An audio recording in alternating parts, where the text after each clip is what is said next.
Okay, so let us start by building an agent. But before building AI agents, first thing that I want to clarify is there are many different ways in which you can build an AI agent. There are many different frameworks, or I should say libraries. If you don't know what is a framework, then by the end of this video, you'll definitely understand what is a framework.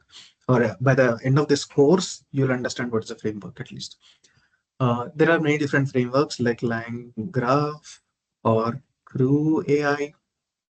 At the same time, we have OpenAI agents SDK, which is what I really prefer and which is what we are going to use today.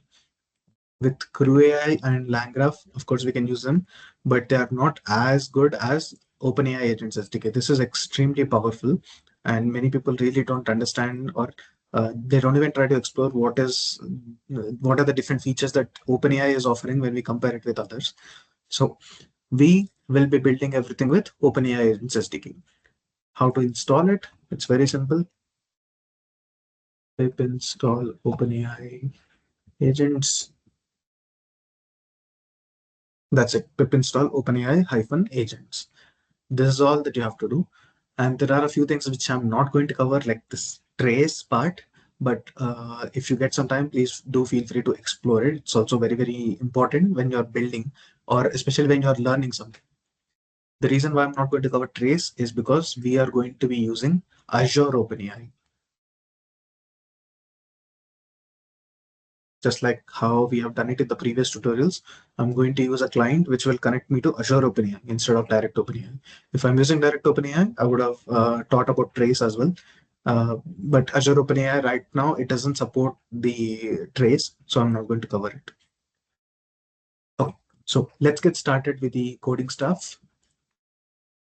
So here I have a simple blank Jupyter notebook, and I'm going to create, let's see if the environment is working.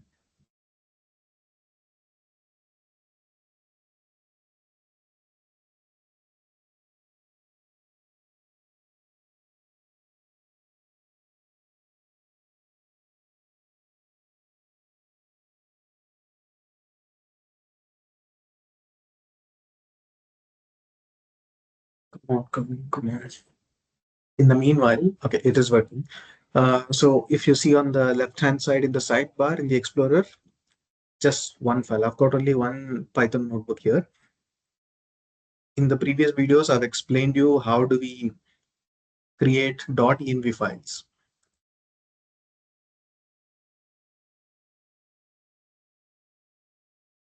Okay, so I've placed my .env file here. And in the previous videos, I've already explained how can we use .env files and what are the advantages that you get with it and how to use it in Python code, etc., etc. And what different things that are we supposed to put inside of the .env have also been clearly explained. So please, if you did not watch the previous videos, go ahead and watch them. Okay. My notebook is working and my .env file is also here. So let's start by importing the most important library, load.env, and I'm going to call it. And just to check if everything is working fine after importing, I'll simply print the environment variable. So I'm using GPT 4.1 model. Let's see. Yeah, there you go. So it was able to read the model name properly. Now let's go ahead and connect to the endpoint. Let's connect to the Azure endpoint. To do that, we are going to need two different things.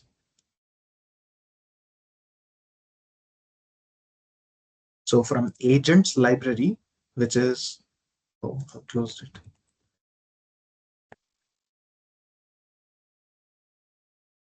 So once I do the pip installation, while importing it, I'll have to call it as agents. Okay. So from agents, I'm going to import. Again, this from agents part is going to be extremely important for you because right now we are importing only two, but moving forward, we will be importing almost 15 or 20 different things just from this library like this. So you'll have almost 15 to 20 different items. Okay, for now we have only these two. So from agents, I'm importing my agent class and OpenAI chat completion model class. Next, from OpenAI library, I'm going to import the async Azure OpenAI. Now let's create an agent. Let's create a client for our agent, which is this one. I'm using this async Azure OpenAI. I'm giving the API key, version, endpoint, and deployment, which is nothing but the model. Okay, I'll run this. Oh, sorry.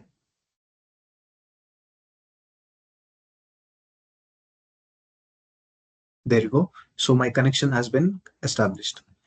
Next, I want the model name to be stored inside of model name. Okay, I'll run this just to be safe. Let's see. Yeah, model name is GPT 4.1. Perfect. Now let's go ahead and create a very, very simple agent. This is the syntax. The agent class that I've imported, I'll call it here. And while calling it, I need to pass three parameters. One is the name of my agent. Second is the agent instructions. This is going to be very, very important. Okay, the agent instructions will help you a lot. So we'll cover them in the upcoming modules. But for now, just remember that agent instructions are very important. Next, we will pass the model. For model, the OpenAI chat completions model, whatever we have previously imported, I'll give it here. And the name of the model is the model name, GPT 4.1. And the agent client is, the OpenAI client is this one, async Azure OpenAI. So in that way, I've created my model and I'm passing it to my agent, my instructions, name. Very, very simple. Okay, that's all you need to create a very basic agent. To run an agent, this is a async client. So you need to call it with async. But I don't know if you know this or not, but the Jupyter Notebook environment runs everything in an async manner. So I'll just simply say to call an agent, I need to use something called as runner. Runner is also from agents. I can put it here. So I'm saying runner.run this agent with this input. So what it is going to do is it will take my input and it will pass it to my agent. Whatever output my agent is giving out, it will give me the same output. Let's store this in result and let's print result. But if I want to see the final out, or let's call it directly here, this will throw me an error message. I'll show you why. Run this and then this. You can see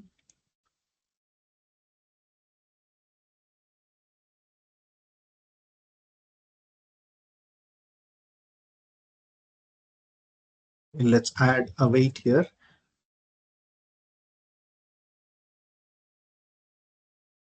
Okay, so it ran the whole piece of code. OpenAI API key is not set skipping. Run it again. That should take it away. Yeah. So right now my results is storing this part where whatever input I've given that has been sent to my agent and it is giving out the response and it is storing everything in results. You see, this is the entire result that I've got. Now, there are many different things inside of this. You can see the agent which was responsible for calling, for answering your question and the instructions that you have passed, everything is already here. So to avoid all of this, I'll just simply say final output. This is the output that I received from my agent. Hello, how can I help you today? It's very, very simple. Let's ask it, write a small blog with headings and bullet points on topic of AI in healthcare. Perfect.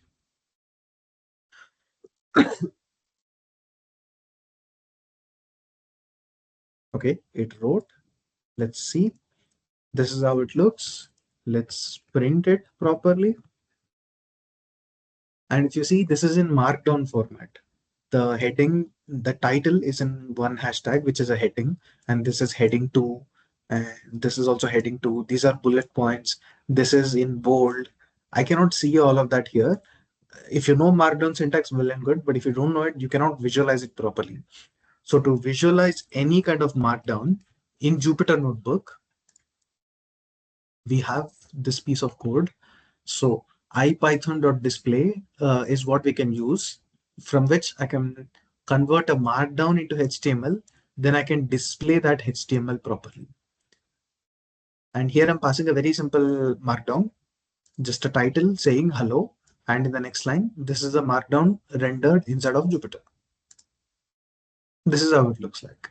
So all the slash ins have been converted into next lines. All the hashtags have been converted into headings, etc., etc. So let's try to do the same thing with our result.final output.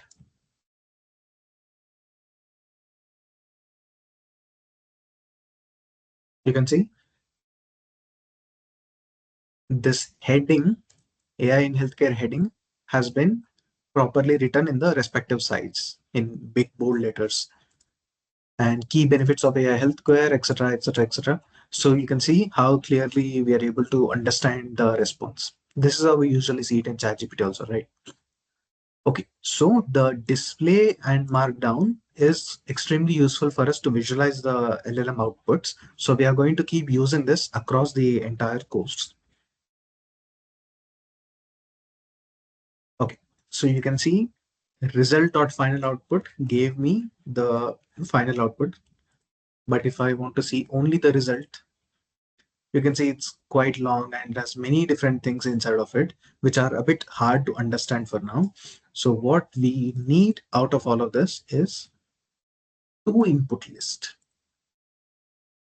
If I say that,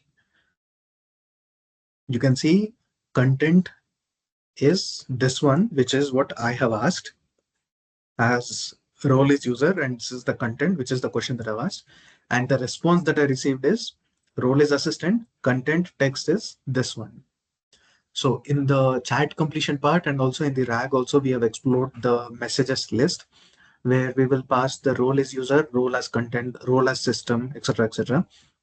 Similarly, it's the exact same logic here as well.